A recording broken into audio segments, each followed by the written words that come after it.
afternoon, everyone. South Africa's social development standing has not been the greatest for some time, with the country ranking as one of the most unequal societies in the world. And while the advent of democracy has allowed previously disprivileged groups to access economic opportunity and also basic goods like housing and water, transport and electricity, it has also left a lot of people behind.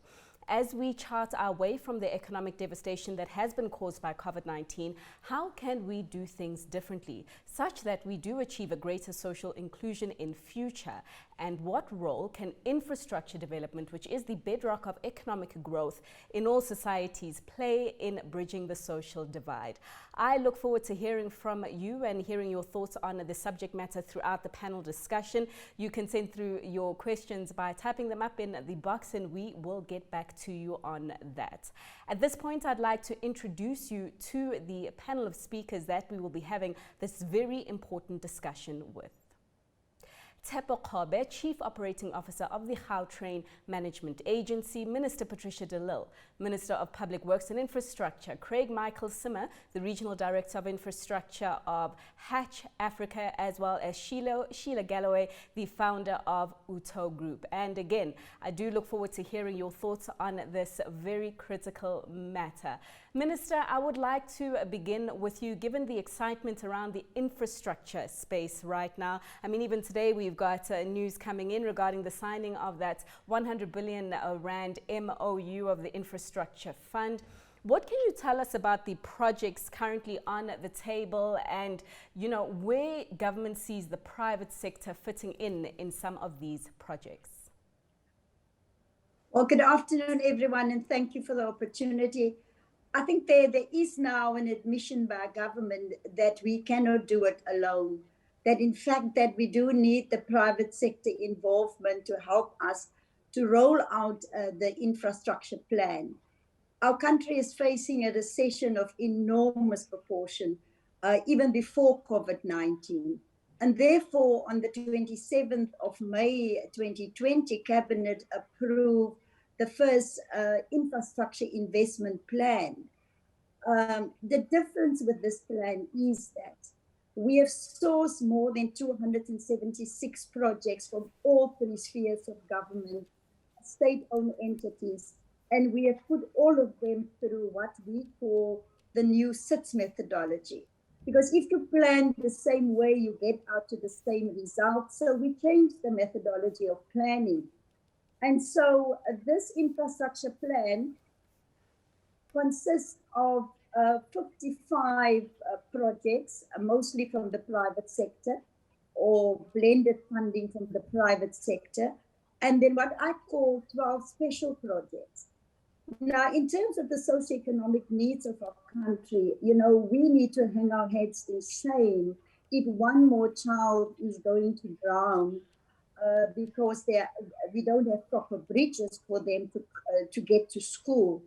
So one of the projects that we have now conceived in terms of the mass employment creation project is building bridges over rivers so that our children can cross safely to school. But we've also put together a plan to clean up our cities and towns and townships, urban management program, which will also create a lot of labor-intensive projects, but also rural roads. You know, the rural areas of our country are still struggling with basic lack of infrastructure like rural roads, access roads. And that is another major project that we're going to do. Concerning government and to assist Eskom in reducing the use of electricity, we are planning to fit all government buildings with PV connections, photovoltaic, to reduce electricity and also with water saving measures. Those are just some of the projects that we have.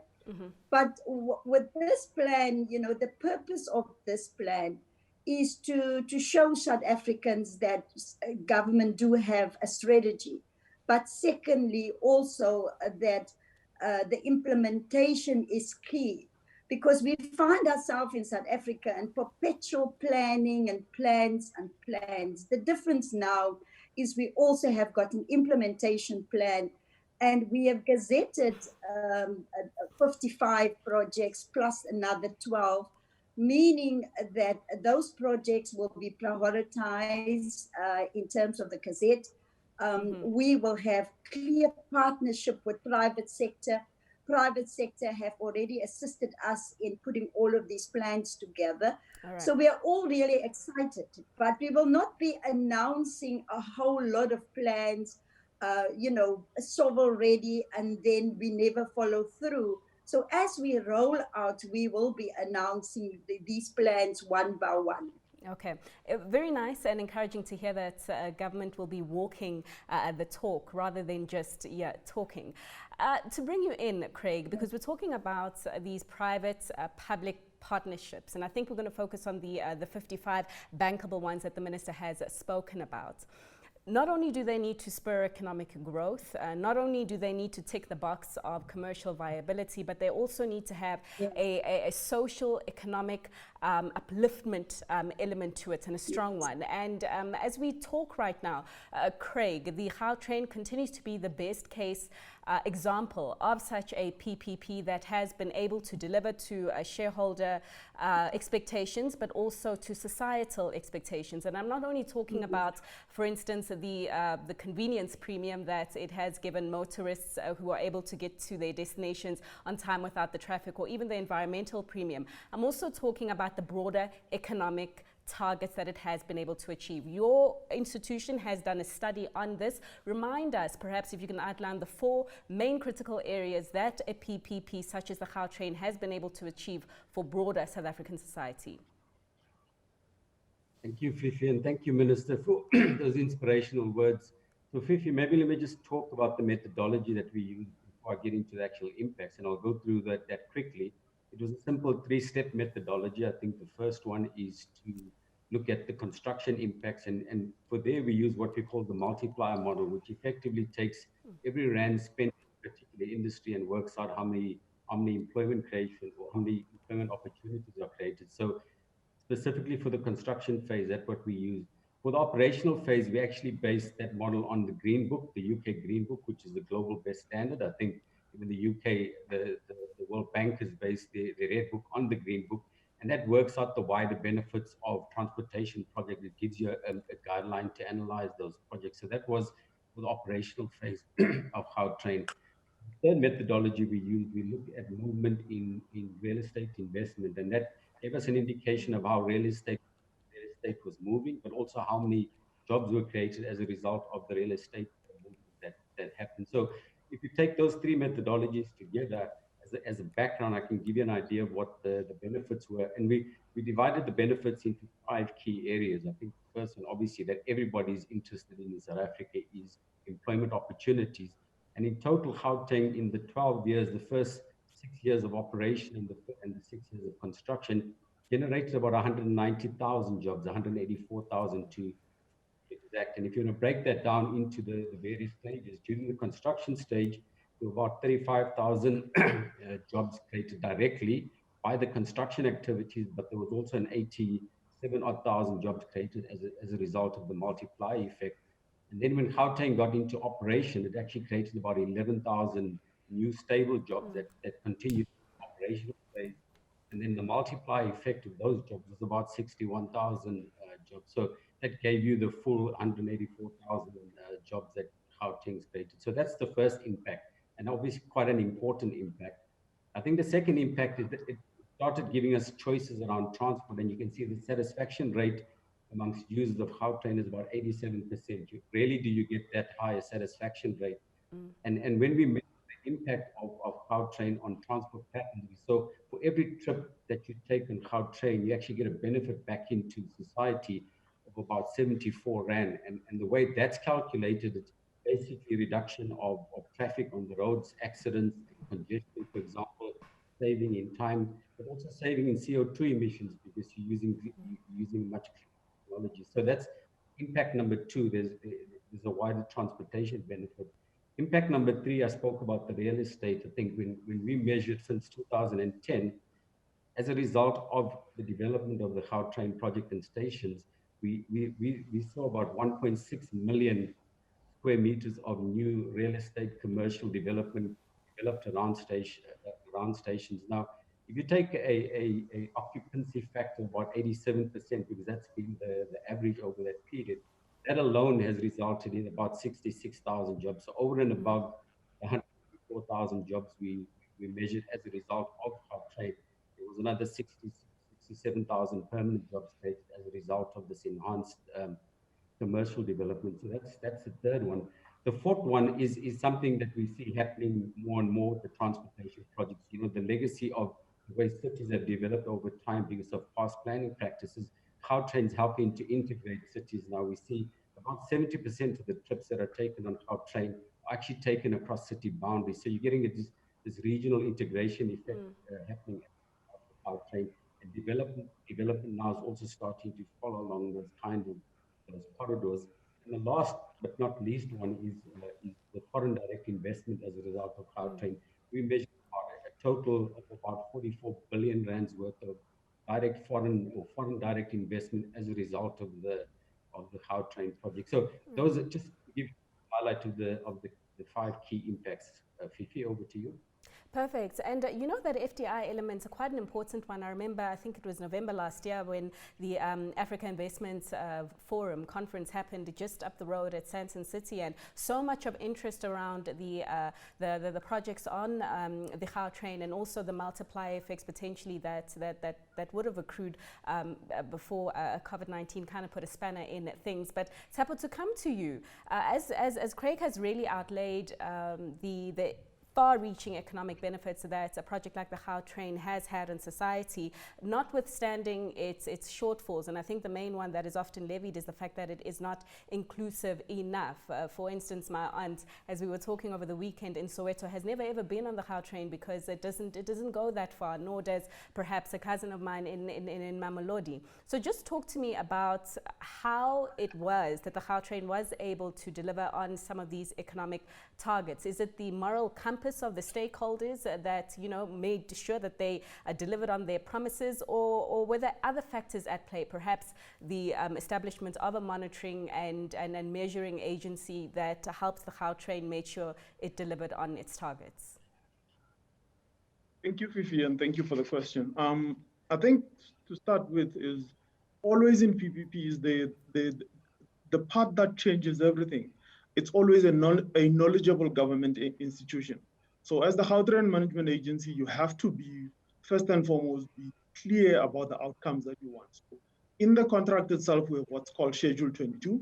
And Schedule 22 has sub-items of ownership, procurement, both local and looking at township economies, and then management and who goes into management, skills development, and enterprise development, and also skills development as a whole for the project itself. So, and those subcategories are also broken down further to youth, women, and people with disabilities. And each one of those are monitored clearly. So the monitoring and evaluation then becomes the second part. But you can't get to the monitoring and evaluation unless you have a proper contract.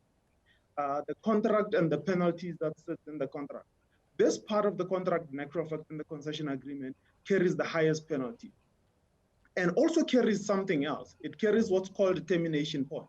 So every time the concessionaire misses a target, they develop a list of what's called termination points. And if they can gather up to 12 of them within a 12-month period, then we will then terminate the contract, and we'll terminate the contract with no recourse. Now, it sounds a bit heavy-handed in this space, but it's the only way you are able to manage such a thing.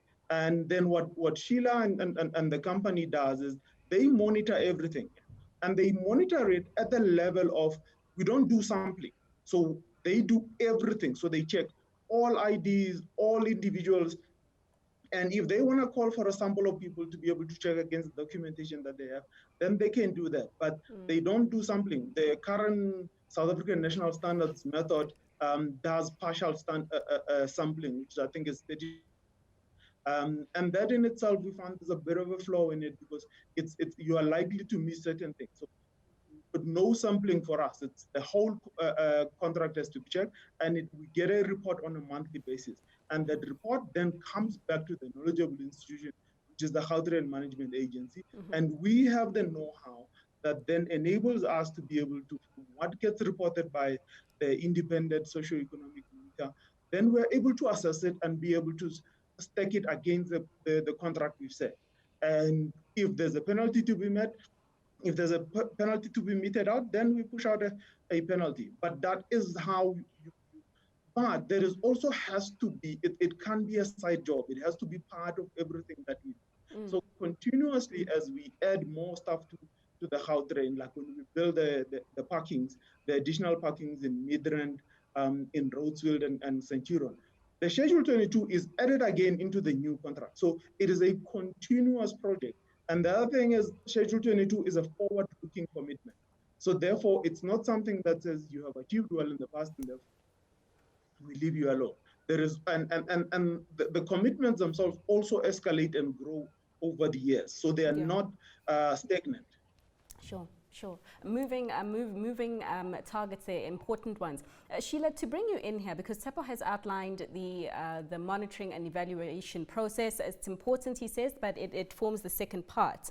And nonetheless, I'd like to get your insights on, how important such a process is in infrastructure projects and in future infrastructure projects in ensuring that the economic and developmental mandate of the projects actually do accrue to society, in your view.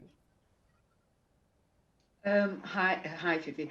Yeah, so, the minister mentioned and started by talking about planning in the process towards implementation.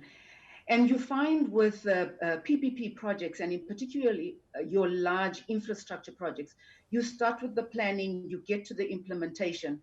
But the problem with a lot of South African infrastructure projects is the lack of monitoring and evaluation thereafter. And I think this is the component that we really, as we move forward with infrastructure projects, we have to pay particular attention to.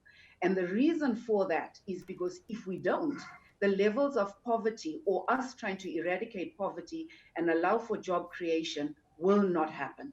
So there's got to be a level at which we are monitoring and evaluating these projects. It's not happening enough. It needs to happen a lot more. So I think the Gautrain project itself is certainly international best practice in terms of the monitoring and evaluation that it's set and the elements that it's been monitoring and evaluating.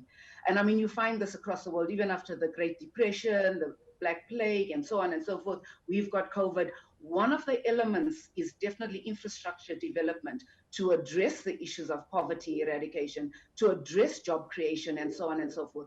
But in the process of doing that, make sure we're monitoring and evaluating, because what we don't want is failed implementation. What we don't want is corruption. What we don't want is a process which is not transparent. So coming back to Gautrain itself, as the independent socio-economic monitor, we've been on the project since 2008, and we still remain on the project. So at no point in time did the Gautrain Management Agency or our other appointee, which is a private party, which is Bombela, did they actually terminate the process of evaluation and monitoring. So as Tsepo had indicated, I mean, the elements that you monitor, there's 26 elements, which are really broken down, so all the way from ownership and equity. And within that, you're looking at Black women ownership within that thing. And when you're looking at management, you're looking at Black women management. And when you're looking at things like employment, how many local people are employed? How many youth are employed? How many disabled people are employed? You're looking at training and upskilling. How many women have been trained and upskilled, So it really goes into significant depth of evaluation and monitoring. And it's even more fundamental because it goes much deeper than, for example, the EEE Act. It's much, much deeper than that. Minister, your thoughts on that? What do you think about, establishing a monitoring and evaluation system more centrally in these infrastructure projects that we're going to roll out? Because, I mean, they can deliver on growing the economy, but if they don't deliver on uplifting as many South Africans from poverty, then in one aspect, they have failed. So perhaps maybe the ministries are thinking of how you're aligning policy and the processes that you're thinking of putting in place to ensure that more monitoring and evaluations of such projects does take place.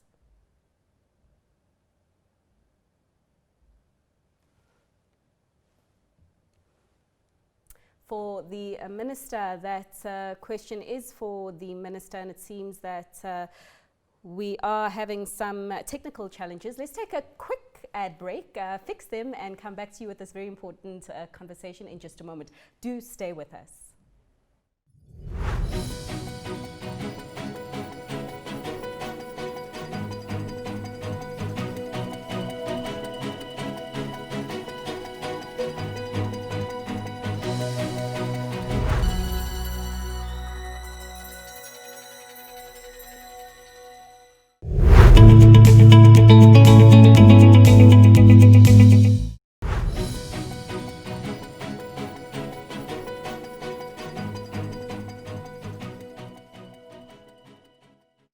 Back. Of course, you are still watching a very critical conversation we're having at CNBC Africa around infrastructure projects driving social development and social economic inclusion. I do apologize rather for the slight break that we took there. We were having some technical issues, but we're all sorted right now.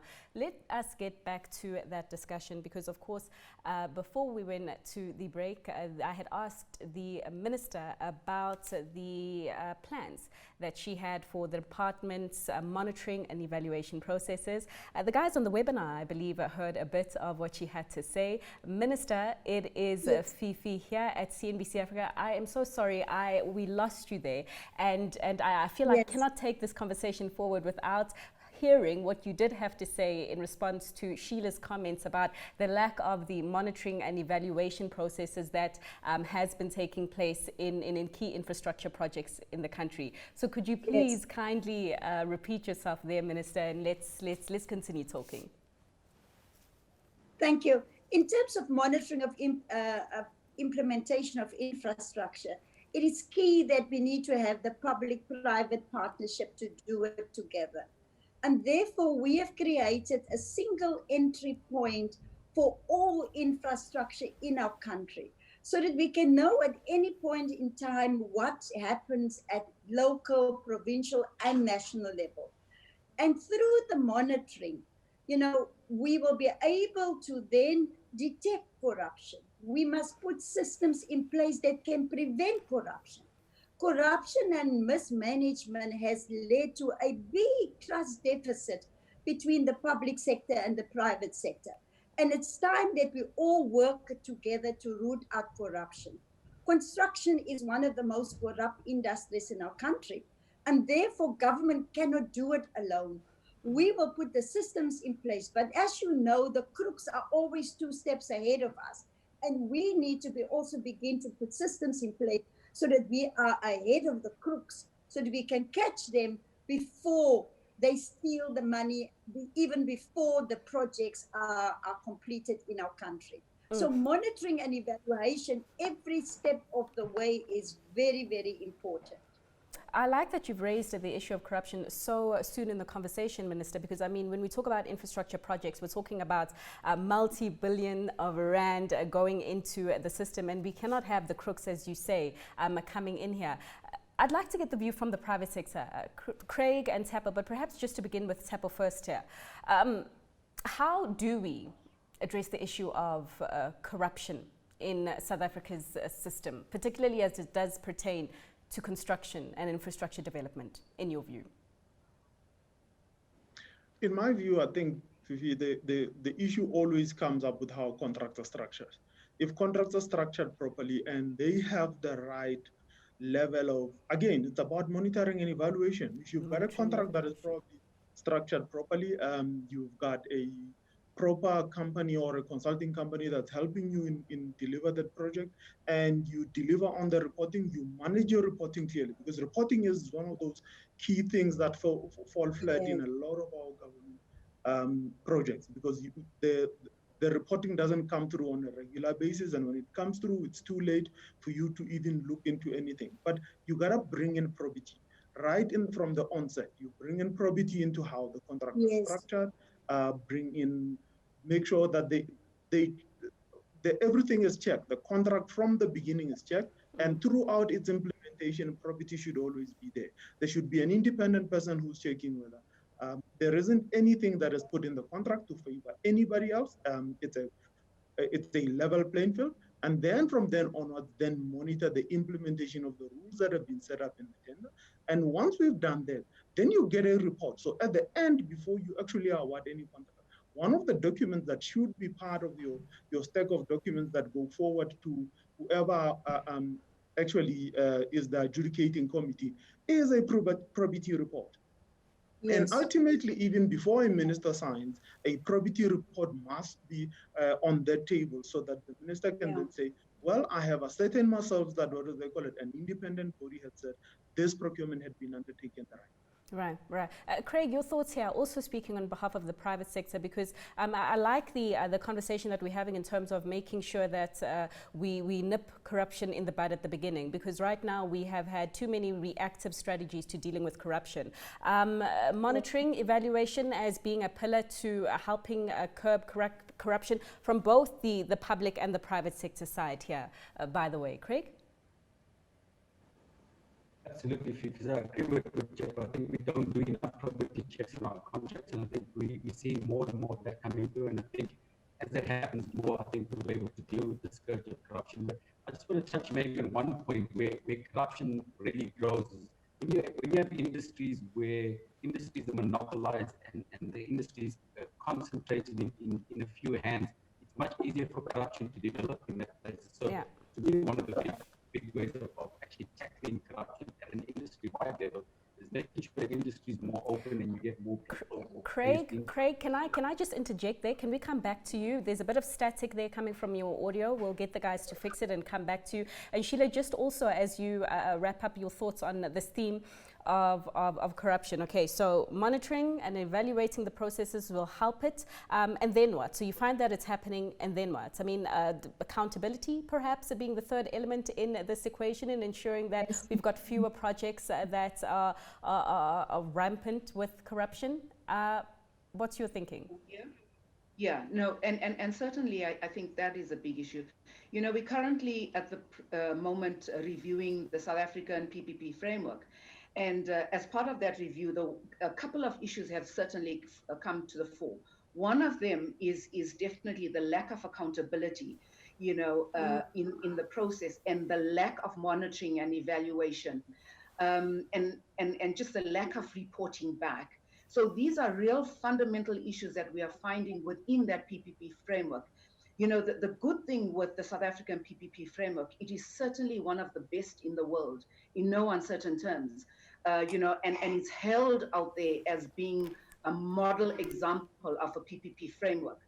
And one thing with the PPP framework is that it actually is built so that it reduces, if not tries to eliminate, corruption, because of this. There's so many different levels within that life cycle of a PPP, and there's so many different procurement processes within that and different people, that it actually reduces the whole issue around corruption. And that might be one of the reasons why there's been a decline in PPPs in this country. You know, I mean, like I was saying, 2011, 2010, PPPs were at about 11 billion. At this point in time, 2017, you're looking at about going down to 4 billion. You know, the minister indicated that only 2% of spend of infrastructure is PPPs. And that's part of the reason. PPPs within the network are so legislated, it actually builds against corruption. Yeah. Thank you. I actually wasn't aware how highly our PPP framework ranked. Sheila, thanks for letting us know that. It's very important information, because there's a question that has actually come through, Minister, for you from some of the viewers who are watching this and who are also watching it via the webinar regarding PPPs, right? The Gautrain is the model child of how it can work. So we're able to do it. In your view, I mean, why haven't we been doing it across more infrastructure projects here in South Africa? What's the issue? Yes, yes, I can confirm that there is a review of the public-private partnership legislation at the moment, and it should be used more. But we should also be looking at other methodologies. So we are also looking at build, operate, and transfer, build, operate, own, and transfer. We need to bring more of a mix into, how we engage with the private sector. So as much as our PPP legislation is very good, it's very complex, but it's also very time-consuming. By the time you finally get to sign a PPP 2 years later, the private sector would have left with their money. So in the review, what we are trying to do is to seek how we can still keep those built-in systems, the property systems, but at the same time shorten the process. Because also to root up corruption after the act of corruption, we must also bring in, besides the property and due diligence, we must bring in contract management and also consequence management. Because if there's no consequence for corruption, people end up just keep on stealing. So I will agree with the review, and let's see if we can shorten the process and so that we can continue to use it. But only 2% currently accounts for PPPs in our country. Minister, a very brief comment on corruption and just another way that you could possibly address it. I mean, regarding the issue of conflicts of interest, where we are seeing high government officials whose family members are benefiting from various projects that the government has in store. I mean, is there a way that, as we talk about these 55 bankable projects actually coming to market, is there a way to better manage that conflict of interest? A conflict of interest, it's about time that we do legislate around who can do business with government. Currently, the excuse is, anybody can do business with government. But, unless people declare upfront that they have got a conflict of interest, you will also not know that. And then, of course, also the people working within government, doing business with government, that already, it's in legislation, but you still find, I've just recently uncovered 5 people in my department who are still doing business with government. So again, it is the system that you must put in place to prevent that. But for the family people doing business with government, there we need to get a clear legislative framework to prevent that. All right. Craig, to bring you back into the conversation and maybe to bring the focus back on PPPs and how to really replicate the successful model that has been on the Gautrain. Your view on how this can better be achieved, particularly for future infrastructure projects? I think for me, one of the key reasons why PPP, I'm coming through okay, Fifi, but I think we've seen in the past of the PPPs that were put out into the market, we probably only closed 2 of the last maybe 10 or 15, which means there were 13 or 12 PPP projects that were put out. Private sector got involved and spent millions trying to gear up for these PPPs, but they were cancelled and 2 were closed. So one of the big issues, I think projects are brought to the market too early, and sometimes people see PPPs as a way of fast-tracking projects, but you have to prepare your project properly, you have to think it through properly before you take it to the private sector, because the private sector, when they do spend their money, they obviously have to be careful about how they spend their money. They want to know that the project is bankable and all the work is done, and we have seen projects being rushed from the market or from us, like government, into the market calculate those projects don't get through. So I think for me, number one, the key, I think if you want to get more successes like Gautrain, which was long in the making, Right. project preparation and getting all of that done upfront is vitally important. Right. Craig, I'm going to leave it there again for now and ask once again if perhaps there's someone who can assist you there so we can better hear you. Just clear up that static. And the team, hopefully they can work with you behind the scenes. The technical team can just work with you also there. Let's take the conversation forward. I mean, we're talking about PPPs and on the other side of that conversation, obviously being crowding in private sector investments to commit to some of these projects. So Tsepo, to bring you in here, I mean, you are sitting at the station of the Gautrain that has proven to be a successful PPP. Perhaps, in your view, touch briefly on the main ingredients that does make a PPP a success, but also as we take the conversation forward, your views on how Minister De Lille and her ministry and the overall government can crowd in private sector investments a lot more.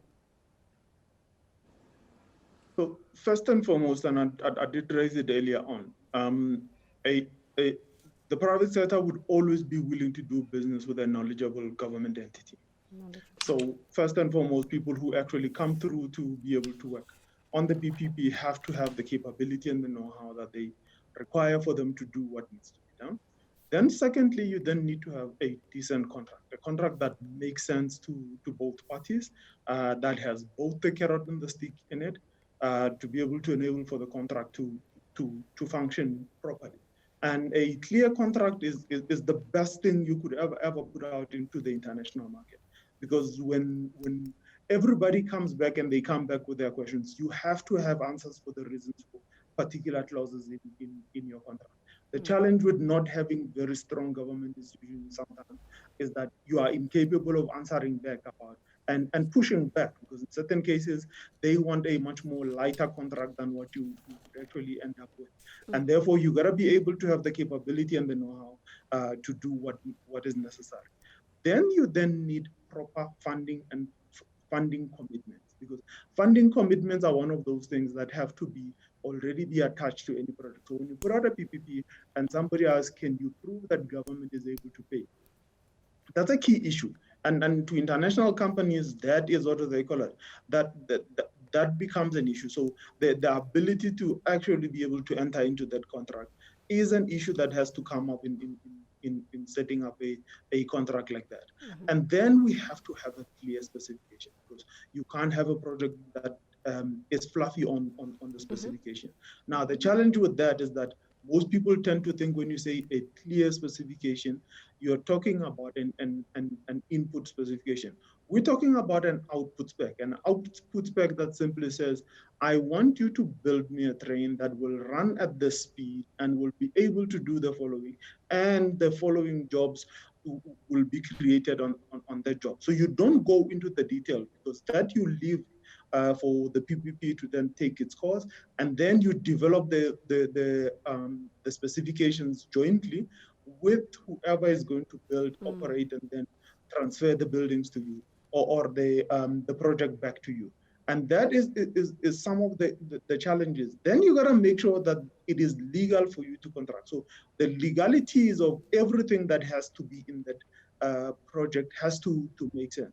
And then it's gotta be financially feasible. Okay. And then you gotta then put on the socio-economic development requirements of your project. All right. Okay. Let's hone in on the financial commitments and whether government can actually pay and meet its end of the bargain here. Sheila, I imagine that the 100 billion rand infrastructure fund, the signing of that MOU a little earlier, will go a long way in perhaps inspiring confidence in the private sector that government can also sign its part of the check. In terms of crowding in further investments, as we're talking about 55 projects now, but the minister also highlighted that there were 270 odd overall. What else, in your view, would it take for more private sector buy-in to commit big monies at a time where even private sector balance sheets have been crippled by, of course, the COVID-19 pandemic? You know, you know, as part of this study that we've been doing around public-private partnerships, one of the issues, and the minister referred to it briefly, is the lack of trust that has, you know, become part of our environment between the public and the private parties. And that lack of trust, you know, is really simmering at the moment. However, that being said, the private sector has been waiting for infrastructure projects to come to the market, and they've been waiting for a long time now.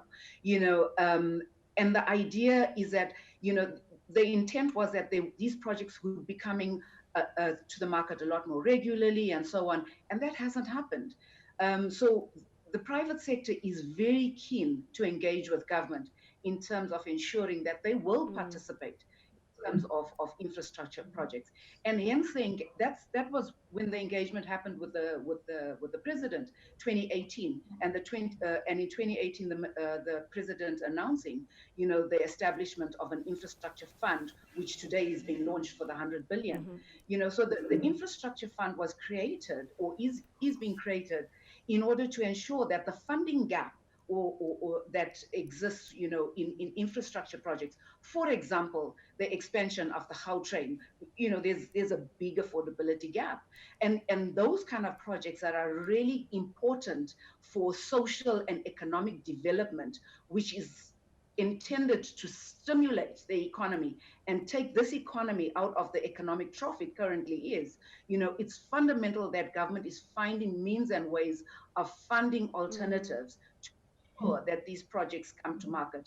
And going to Tsepo's point, which is, you know, ensuring that the financing is in place. But I say one thing, and that is, if you have a commercially viable project or a socially benefiting project that should come to market in the form of a PPP, the market will respond accordingly, and the market will respond positively.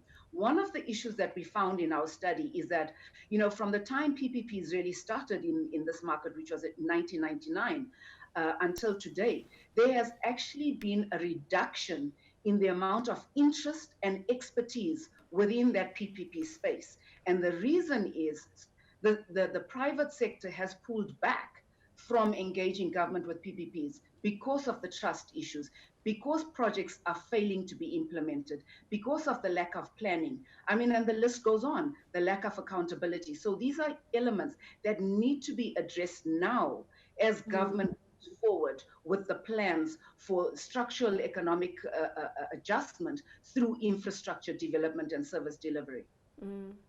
Minister, your views, what do you have to say about that? Yes, I believe that, you know, government should lead in the infrastructure investment field, because government must create the conditions conducive for the private sector to come in and have that crowding in effect. One of the lessons that we have learned is that the weakness is project preparation. And therefore, we will invest more money in project preparation to de-risk that project. The 55 projects that I'm speaking about now, we have worked together with the private sector to make sure that they are bankable, that we are able to take them to the market. And therefore, we have started a new methodology by taking those projects to the market already. We pitch those projects to the different international financial institutions, local banks, before the time, even before we gazetted them. And that is why we have got over 340 billion rand of commitments to work together with government to roll out the infrastructure plan. But what we have to do is that the investors are looking also for certainty. They're looking for policy certainty.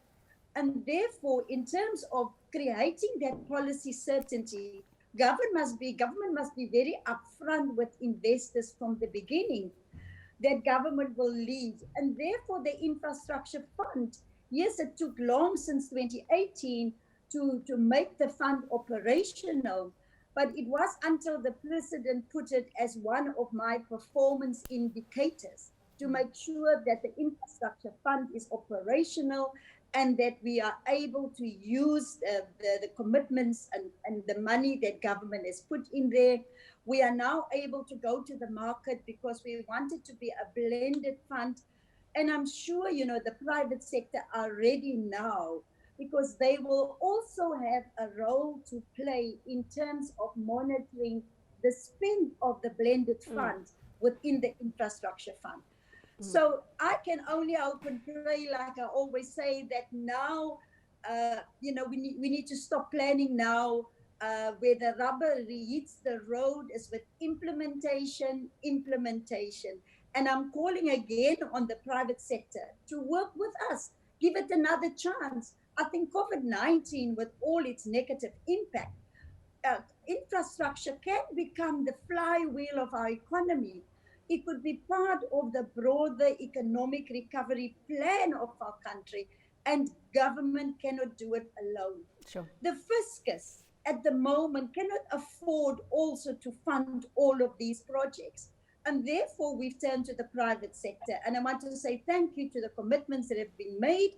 It's now for us to implement those projects.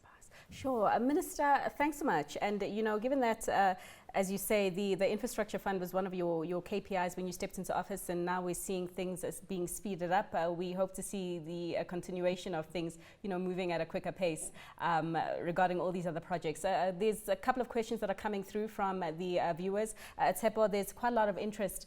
In fact, just to speak further on the Gautrain's contribution to the overall South African government's public transport system. So the question specifically is, what has the Gautrain's impact been on society, particularly through supporting PRASA? You said in supporting who? PRASA? Yes.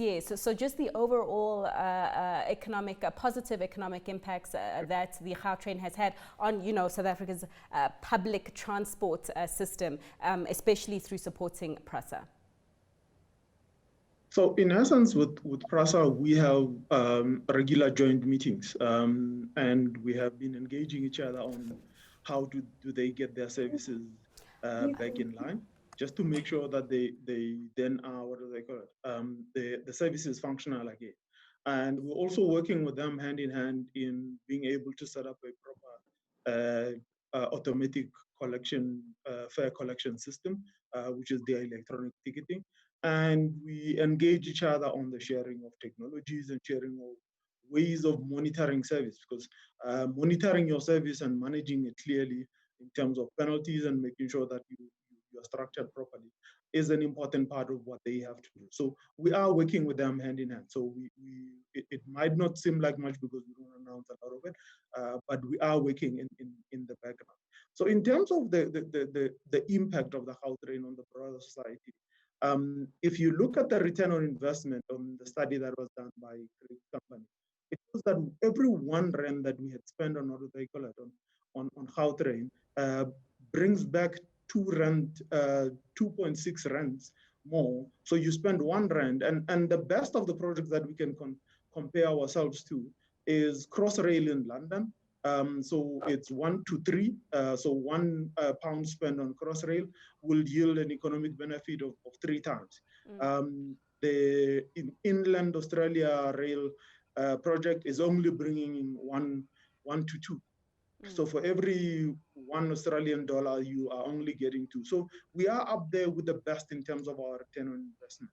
When it comes to jobs, every 1 million rands we spend brings in 4.5 to 5 jobs during the construction of the Gautrain. And then in operations, it's even better. Every 1 million rands spent in operations is yielding about 6 jobs in the Gautrain. And these are continuous jobs that you will not let go of. And overall, if you look at it, we've spent about in excess of 60 million rands in training to date. And that's a lot of training. If you think about it, in essence, what that means is that we've actually been able to move certain jobs from lower categories to higher categories. And it has been shown that a lot of the jobs that are retained on the Gautrain are actually high-end jobs, which are NQF level 4+. which is a diploma, a technical diploma, and above. So it is actually a big impact that we are showing overall. And then there's what they call it. When you think about the Gautrain itself and its impact on the economy of Gauteng, you have access to a deeper labor pool and a deeper talent pool, because people who live in Pretoria can now easily work in Johannesburg because of the easy commute between the two cities. Or vice versa, people who live in Johannesburg can then commute to Pretoria in an easy manner. And it makes the economy function in an even much better way than what you would have long-term wise. And if you look at the long-term extension of the Gautrain. So let me give you a statistic. In 2037, the freeways of Gauteng will grind down to 10 kilometers an hour. Now, 10 kilometers an hour, it's faster than most of the people on this call run, which is like 6 minutes a K. I actually can run faster to work than actually drive in 2037. It is estimated that we would be wasting in productivity yearly in tens of billions of rands. And the Gautrain is a necessity rather than it being an option. So for you to be able to have a functioning, productive economy, you need a proper way to commute along your, what do they call it, along your main corridors. Okay. Sheila, another question that has come through for you, and regarding that statement that you did make regarding our PPP framework being one of the best in the world. If this is the case, why has it not given us the best outcomes, according to the views of one of the viewers who is watching?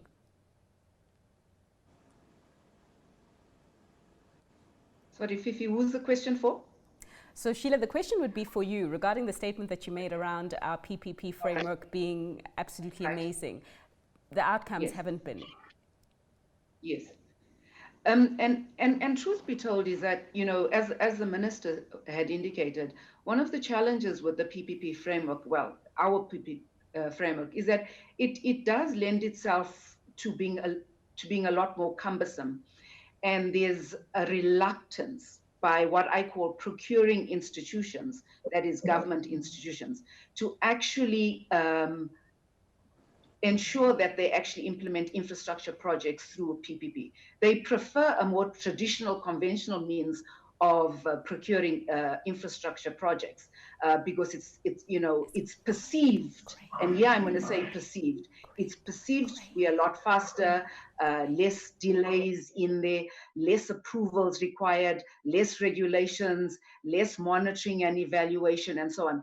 And because of those and also affordability, the perception out there is that PPPs are more expensive, and I'm going to say perceived.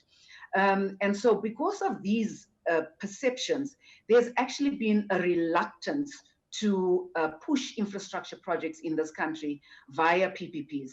Furthermore, there's actually been a lack of political will, should I say, to actually push PPPs. And it's only in recent times that, you know, there's been political will to actually engage with PPPs. This year, over the last 10 years, where there's been an absolute decline with PPPs in the market. So, you know, even though we've got a great framework, right? Having a great framework is not really going to push your PPPs. It has to come from government. Right. And government is the only one that will push, you know, transactions going the PPP way. Well, the minister has, you know, really committed to that sense of urgency and what sounds like a stronger sense of political will. Minister, we are watching you in that space. Can we bring Craig back into the conversation? Craig, in terms of the study that did show the impacts, the economic impacts of the Gautrain, which did show the tangible benefits that the Gautrain has given for, you know, the broader Gauteng economy and also South Africa's economy.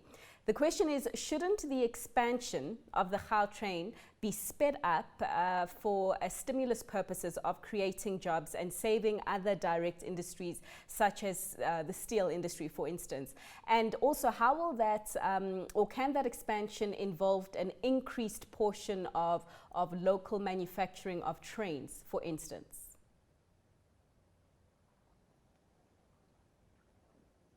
Craig, are you still with us? I hope you can hear me better now, because I'm still getting very static feedback. Just You are great. You are great thumbs now. up if you think. I'm giving you two thumbs. Okay. Okay, fantastic. Thanks. I think going forward, we have looked at 7 interventions and we suggested 7 interventions for going forward with Gautrain to do exactly what you just said, to maximize some of the local content. And we kind of group that into three areas. One is around employment, where we're trying to redirect employment to people that need it, but also make people aware that there's employment coming, so they can start preparing for it. And that's not only employment, but that's also businesses. But in terms of local manufacturing, we see great opportunity with the likes of both Transnet, Prasa, and Gautrain getting together and creating an industry that's got enough market depth and enough market breadth to be able to revitalize the industry. We see that already with Gibela, the Gibela Consortium manufacturing rolling stock in South Africa.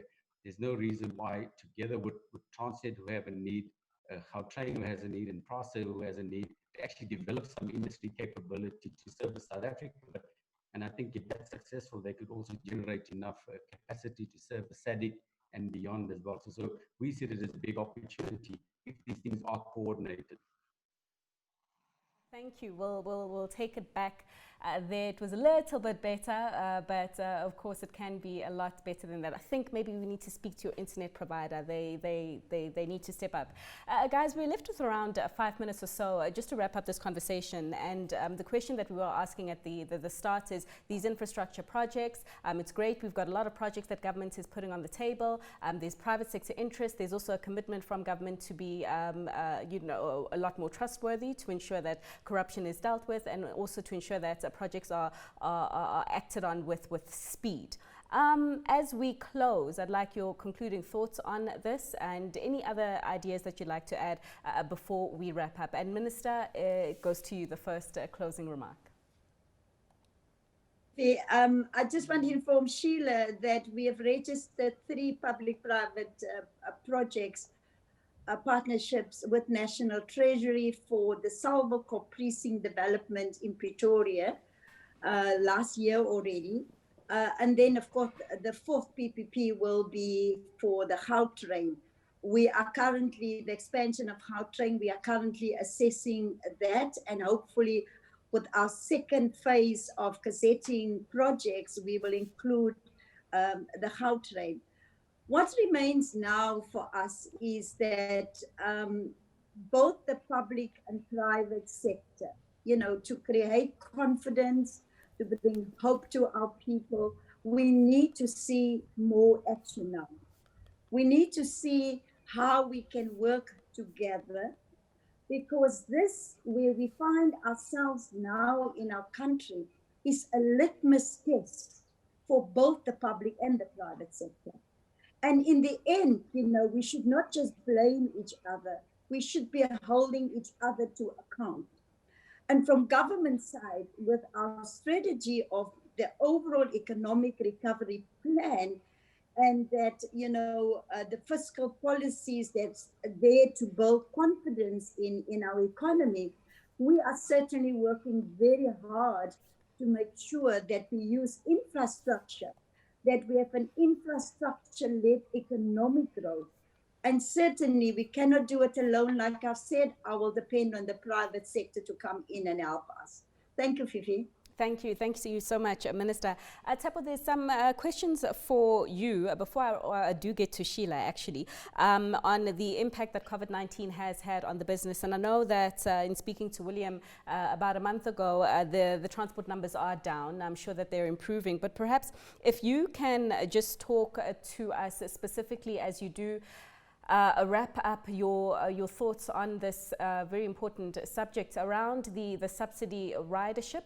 What will the subsidy ridership guarantee be for the FY, for the Gautrain, seeing that the ridership is below normal figures? So, Fifi, this is an important question, because in essence, one of the things that is quite a clever mechanism that sits in the current concession agreement is the capping of the patronage guarantee, which is the subsidy that you're talking about. So in actual fact, we don't have the full exposure of the lack of ridership. And because this is a partnership, the concessionaire himself also takes a knock when the ridership is not there. So the losses are taken hand in hand. And a lot of them at the current moment falls on the concessionaire side. We have a marginal increase in what they call it in the ridership guarantee, and that in itself is capped. And because it's capped, it has now led to a point where we are not exposed like everybody would have assumed that we are exposed at the current moment. Okay, can I jump in there? Can I jump in there just on that point of the patronage guarantee? Because you're not as exposed as others, do you think that the current mechanism is fair? And that's just one last question that's come through from the webinar. It is fair because one of the key things that lies with PPPs is the risk transfer. And when you transfer the risk, and that's one of the things that, in the earlier question, I should have clearly stated that you need to ensure the risk transfer and ensure that in you managing the PPP, you don't take the risk back. And that is the clever mechanism that sits in there. So with the high return on investment of investing in a PPP, there also comes a risk that has to be taken by somebody. And you gotta be clear in a PPP who takes the risk. And this is a fair mechanism. It's a contract that has been signed. And clearly when the decision was made to sign the contract, we knew who the risk was going to and how the risk gets apportioned. And in this case, we have a marginal increase in the patronage guarantee. And then the concessionaire will But one key thing in this current state of the COVID-19 is the fact that the Gautrain is a shining light in PPPs. So we have to always be able to find mechanisms on how we will save it. And make sure that and that is things that we're working on in the background, because if the Gautrain collapses, the whole system of PPPs in South Africa would probably not even continue on, because everybody is watching how we will react and whether this collapses or doesn't collapse. And it augurs well for us to be able to find a way to be able to resolve the issue. And we're working with the concessionaire within the means of the contract. I would repeat, because the capping remains, and we have to find a way of working with each other to continue to increase ridership. Right. And it is also for the greater good of South Africa for us to make sure that we do that. All right. Sheila, final words from you? You know, I just want to add to what the Minister and Tsepo has said. And truly, Gautrain is certainly a shining light of PPPs for South Africa, for Africa for that matter. And the idea is to ensure we keep strengthening the partnerships between the private sector and the public sector. When you're looking at a debt that we have of 5 trillion currently, there is no other way that we are going to be able to build our infrastructure without engaging in this partnership as in the best possible means that we possibly can. Because in order for us to get out of our debt trap that we currently have, we have got to ensure infrastructure development is absolutely top of our list, but we are working collectively together. And more importantly, Minister, it is critical that there's political will that these partnerships actually start yesterday, for that matter, and move forward as fast as possible. All right. Craig, a brief thoughts from yourself before we close. Craig, that question was for you.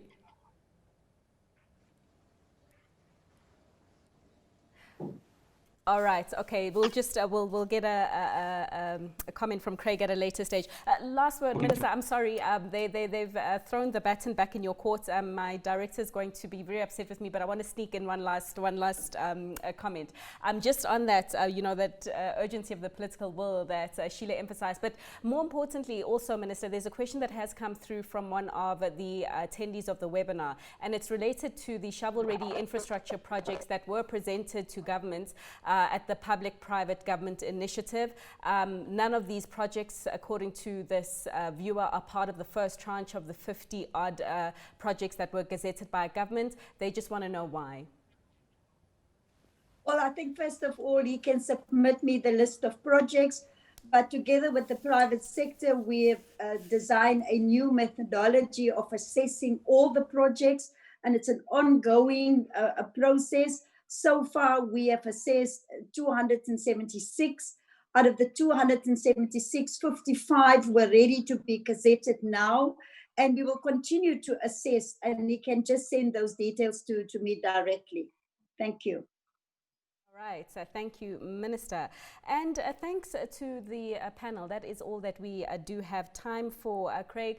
Hopefully we'll get some further comment from you at a better stage when we have got better connectivity to hear more clearly what it is that you are saying. But thank you so much for the insights that you did provide in the discussion. I would like to, one last outro from the panelists. Of course, I was in conversation with Tepo Kobe, who is the Chief Operating Officer of the Gautrain Management Agency, Minister Patricia de Lille, the Minister of Public Works and Infrastructure, Craig Michael Simmer, Regional Director of Infrastructure at AEM Region of Hatch Africa, which we hopefully will be hearing from more at a later stage, and Sheila Galloway, the founder of Uto Group. They're really expressing the excitement and the readiness of the private sector to come on board, but asking urgently for stronger political will on the part of government for all of us to achieve what we want, grow the economy and grow the economy for all. From myself, Fifi Peters, and of course the team here at CNBC Africa, thank you so much for tuning in, and thank you so much for your engagement and your fantastic questions. That's where we leave it for today. See you again next time. Goodbye.